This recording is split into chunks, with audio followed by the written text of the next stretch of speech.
Crypto Trader is proudly brought to you by Element, a full-service investment bank for the digital token capital markets.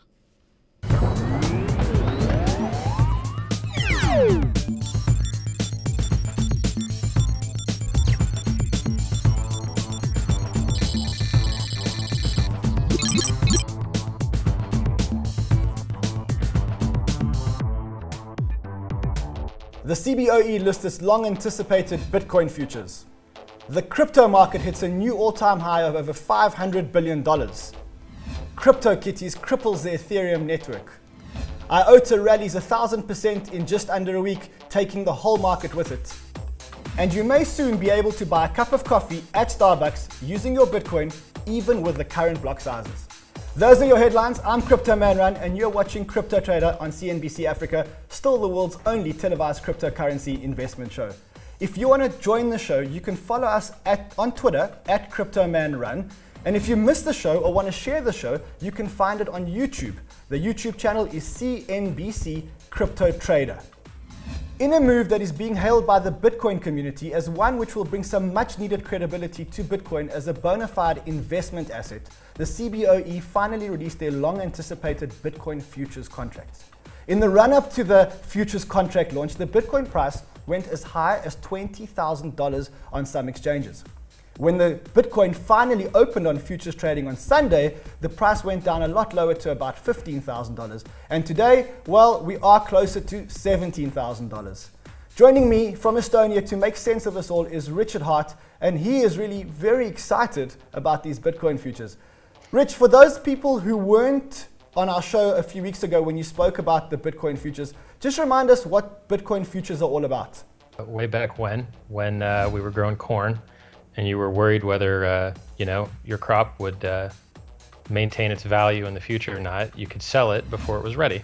That's what's called a future. So you're growing corn, you want to sell it in the future, and then you set a price for a date in the future, you sell it. Now we've got that for Bitcoin too.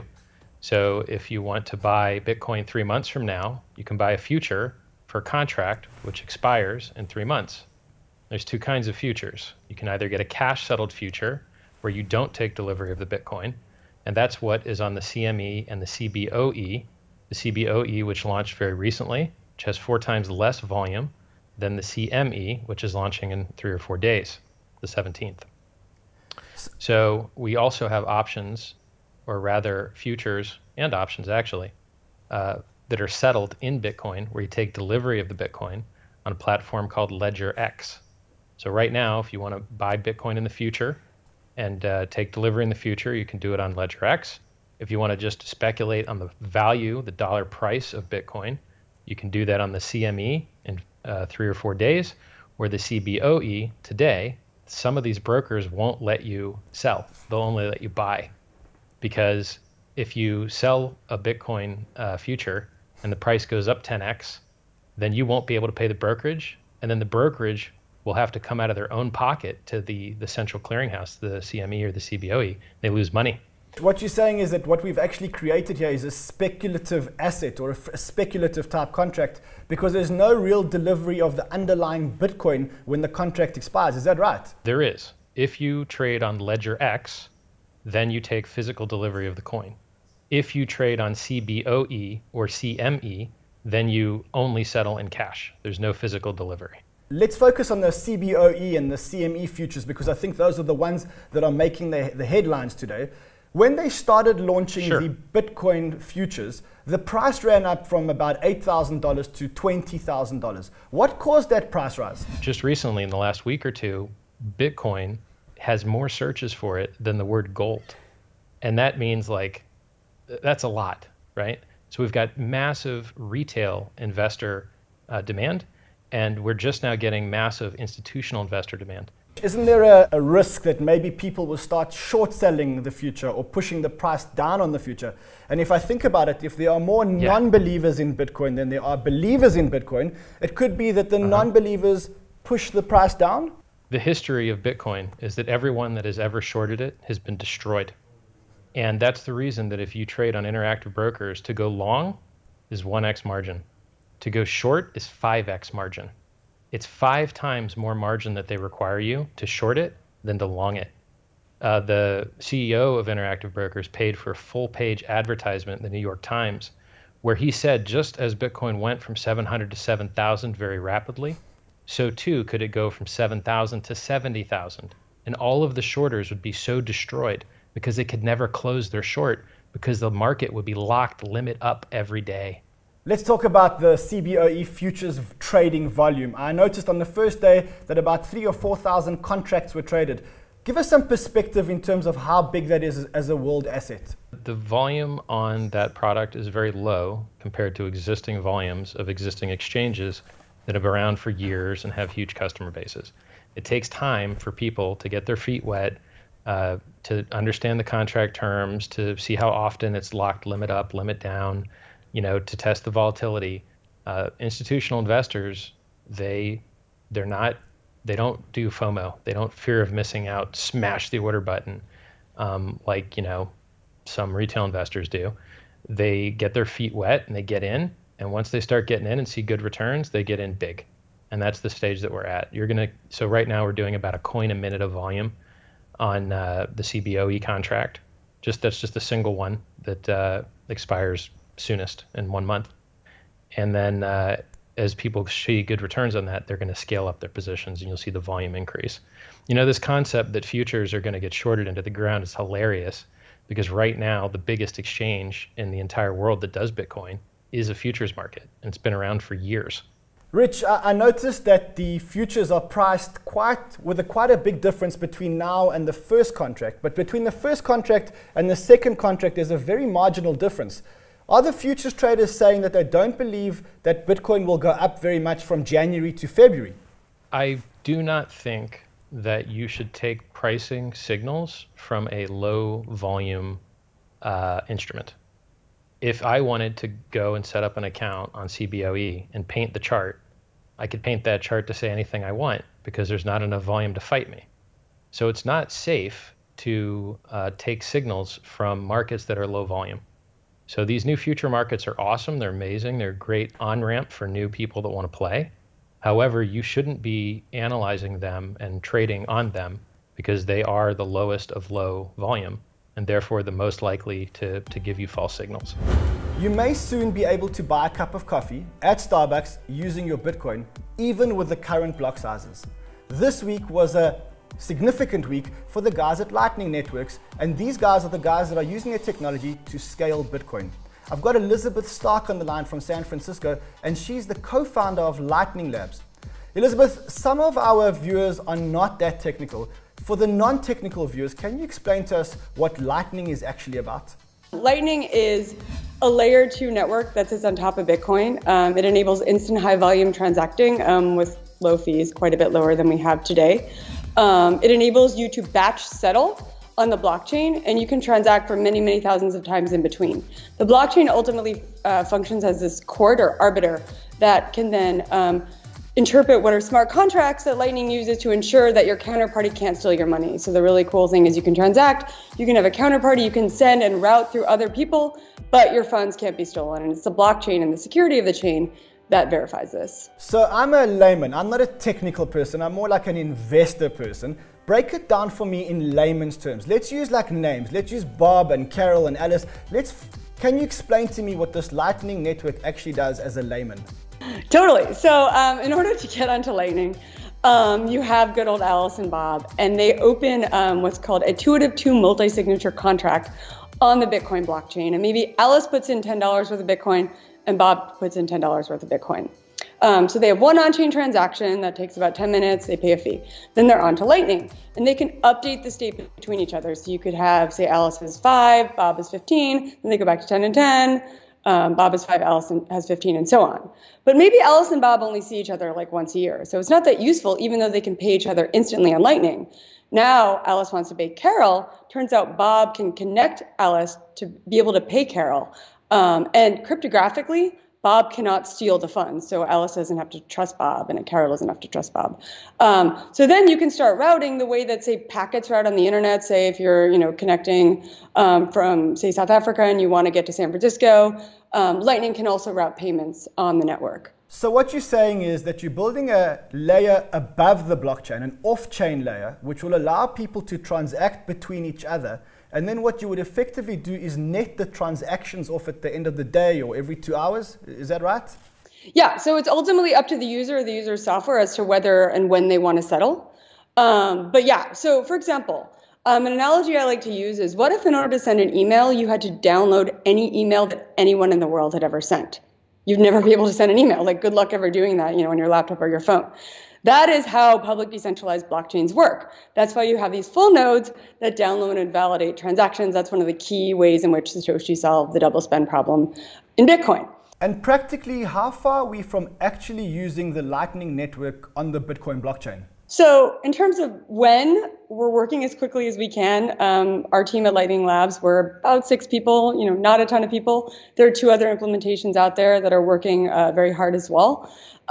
Basically, we're doing our best to test it. We did this mainnet test last week where we used real Bitcoin to send Lightning payments. We bought a Starbucks coffee and a Y'all's article, but we're not giving any definitive dates. So can we assume that it's sometime in the next 2 quarters? I don't want to give any promises. Maybe it's sooner, maybe it's not. Elizabeth, you told me that it was a significant week for the Lightning Network this week. What was the significance of this week all about? Lightning Labs, together with 2 other companies working on implementations, A5, folks based in Paris, France, and Blockstream, their building was called Sea Lightning, had all been working together on an open specification together with other members of the developer community.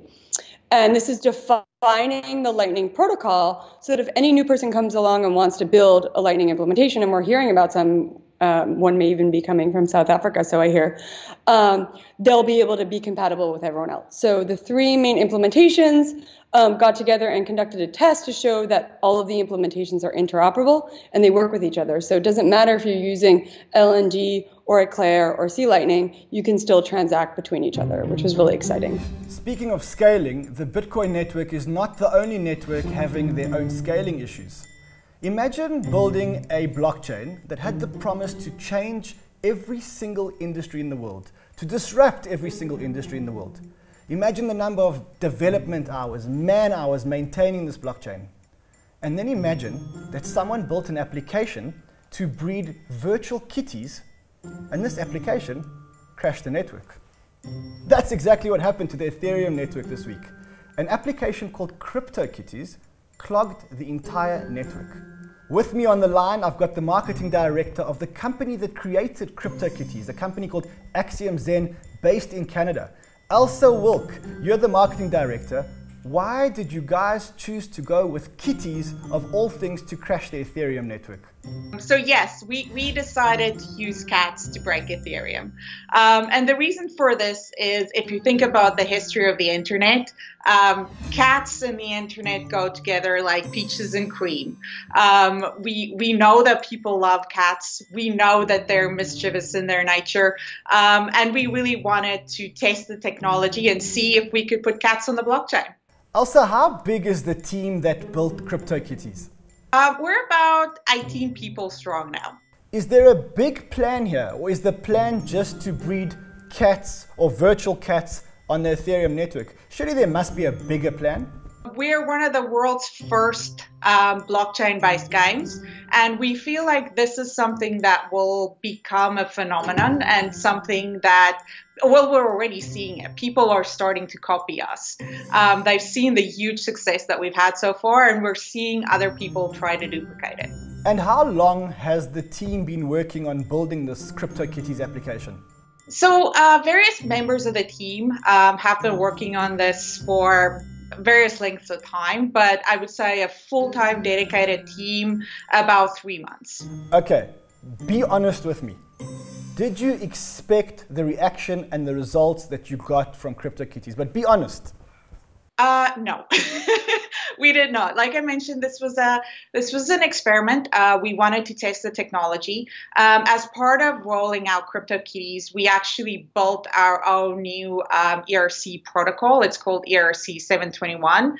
It's a non-fungible token, and we had to do this in order to build out what we're calling a crypto collectible. It's different from the ERC 20 that you get in typical ICOs that's built on the Ethereum network, in that it is unique. I'm a numbers man. Let's look at the numbers. How many kitties have actually been bought? We have 275,000 odd kitties on the blockchain now. And are we going to carry on getting kitties forever, or is there like a limited number of kitties that you guys are going to release? We did decide to put a limit on this, but you can pretty much birth as many kitties as you like right now. We will have approximately 50,000 Gen 0 cats, and our Gen 0 cats are cats without parents. They come directly from CryptoKitties. Elsa, you know, I can't imagine losing my kitty. Do these kitties ever die? No, at the moment your kitties live forever. So I know the question on every single viewer's mind right now is the cost of the kitties. How much was the most expensive kitty that you guys have sold? So we had the Genesis kitty, which was our kitty number 1. And this kitty sold for over $110,000 US. $110,000 for a kitty.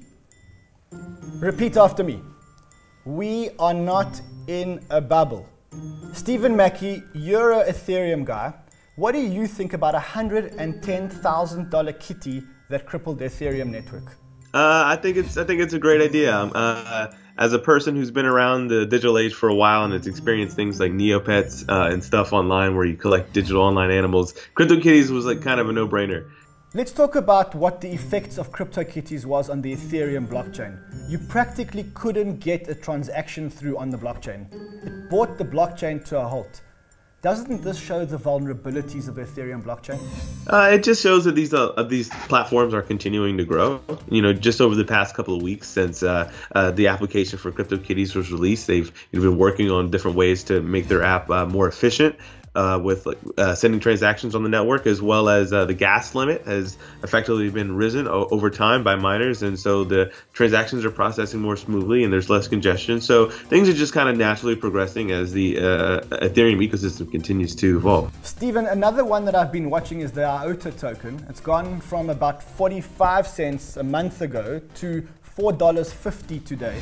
Do you think the price moves in Ethereum are justified?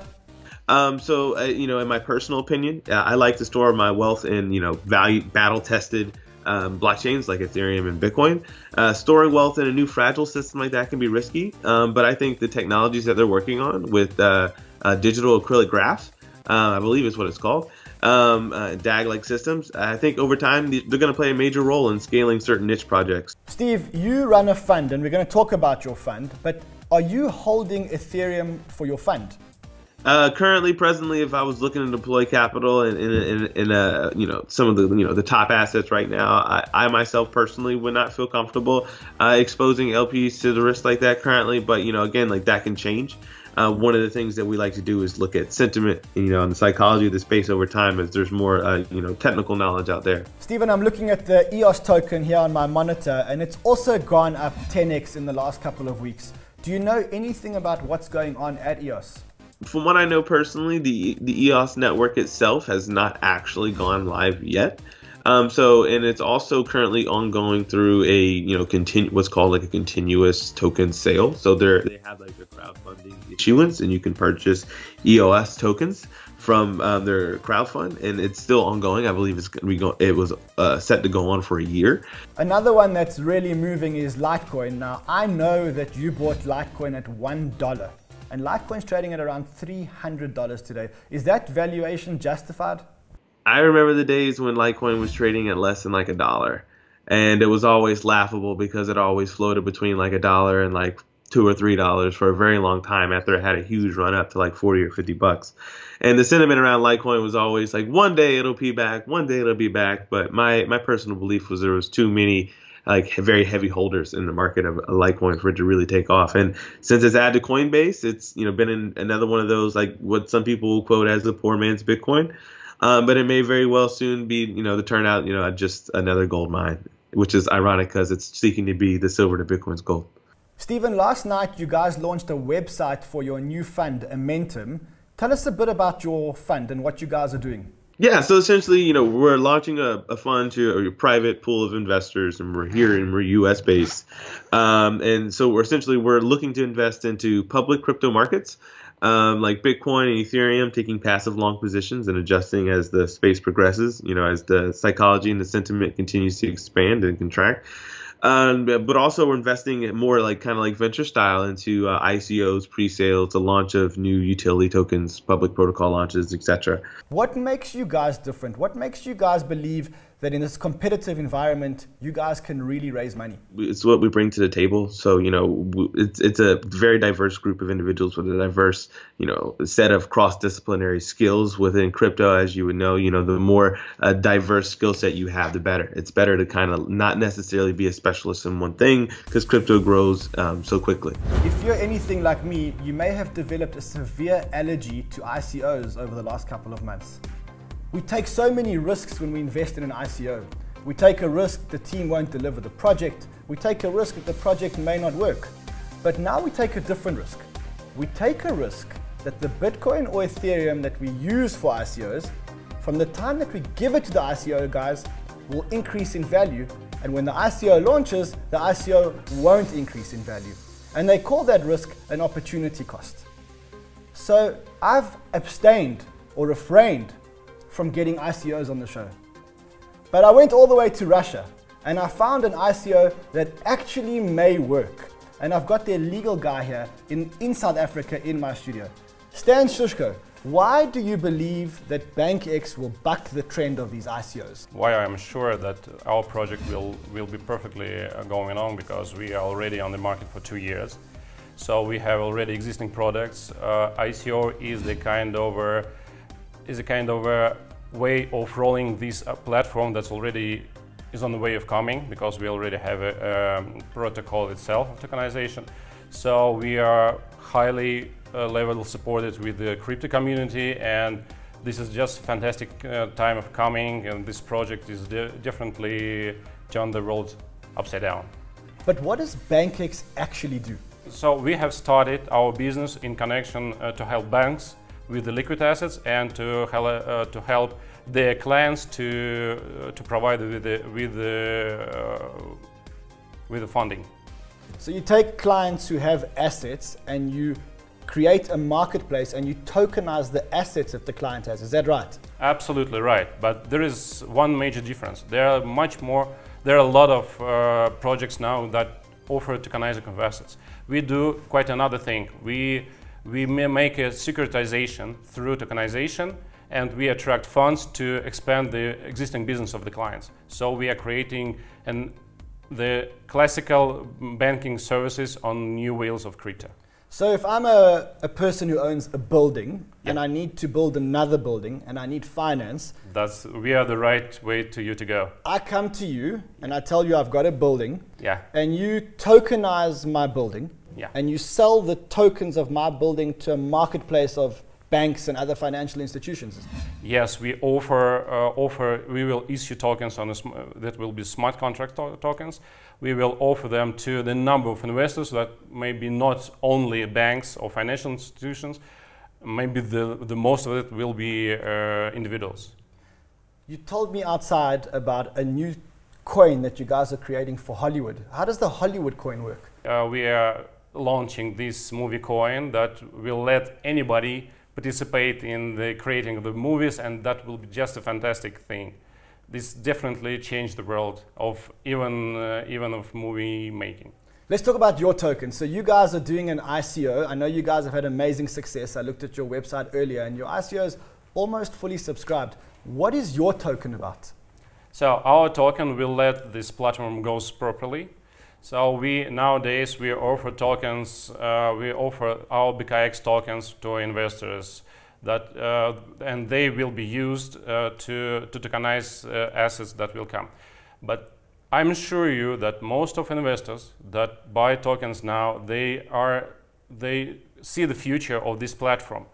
And there is a kind of there is a very interesting thing of distribution for our tokens, because we have launched the public token sale now, and we keep most of the tokens for institutional investors that will become available right after the token sale ends. So usually people go to the institutions first and then they go to the public. You guys have gone to the public first. That's correct. And then you go into institutions. That's correct, because we would like to be available for the public.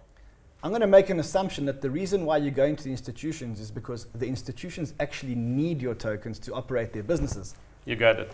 I got it. You got it properly. So if our viewers want to get some of your tokens, if there are any left, if there are any available, and I know they are selling out fast, where can they go? You can go just straight to our site, bankex.com, so all information there available, or we can talk to you later after the show. So my last guest was from Russia. My next guest is from China, and both of them have businesses that are existing businesses that are launching tokens. Andy, why do you think that your token will buck the trend? We are actually a $130 million company. We have over 20 million users in one of the hottest live video app around the world. And our token is based on our experience, taking that to the rest of the world. Andy, you have an existing business. What does your existing business do? We're running a mobile live video platform in Asia, launched 16 months, and doing 100 million USD this year with about 20 million users. So like any other live broadcasting, we have a number of broadcasters which are curated. We have 60,000 broadcasters from Morocco to Japan. Most importantly, they make a lot of money. How? Awesome virtual gifts. So we have like virtual bags, virtual shoes, even virtual Lamborghinis. So your existing business is a live broadcasting video app, kind of like a Periscope. But what you're saying is on your platform, you can actually gift the influencers to say thank you. Correct. Users can buy one of our about 600 different virtual gifts. Why are you doing a token sale? What do you need the blockchain for? Many of our broadcasters are actually influencers on Instagram, YouTube, and Facebook. And as you know, for all their fan base, they can't really generate any money. Tell me practically, how is this going to work? So Ron, for example, right, if you go on your YouTube, Instagram, or Facebook channel, right, you say, hey, I'm Ron. Guys, I'm offering today, only for a limited time only, a limited edition of my favorite, maybe helicopter. Only 100 of these will ever be offered. Just for you, all my dear fans. So how would I use a token to do this? Our token holds the value for the virtual gifts, right? So you'll be able to put a web link on YouTube, Facebook, Instagram, no SDK, no plugins, no nothing. Fans can click on that web link, and a web-based gifting interface will show up. And each of your personalized virtual gifts will be there, and your fans can choose one and buy with tokens to give to you. How many tokens are you guys issuing? 1 billion tokens. How many of the 1 billion tokens are you actually selling? We're selling 30% tokens for 30 million. What about the rest of the tokens? The rest would be 30% will be power the ecosystem, and then 1/3 will be kept by the company for the advisors and for company reserve. What is the use case for the tokens? How do they use the tokens on your platform? Someone will use token to actually pay for virtual gifts. Because one of the things that we encounter at UpLive is that we have users who are paying us 20 different currencies from 50 different countries. That's a lot of cost, transaction, and also credit card fraud. A single token will help to solve all that problem. Where can our viewers go to get more information about your token? They can go to our website. That's the easiest way, www.gifto.io, Gifto.io. It's been an amazing year at Crypto Trader this year. We're still the world's only televised cryptocurrency show. We've brought crypto to the mainstream investor, we've traveled the world, we've had fun, and we've made a ton of money in the world's most exciting industry.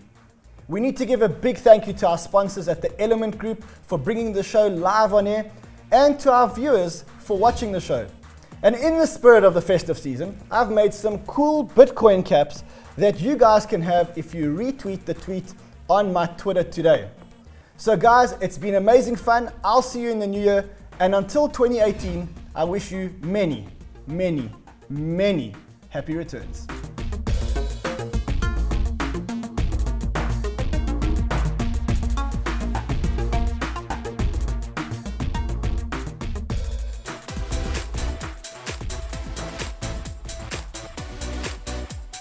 Crypto Trader is proudly brought to you by Element, a full-service investment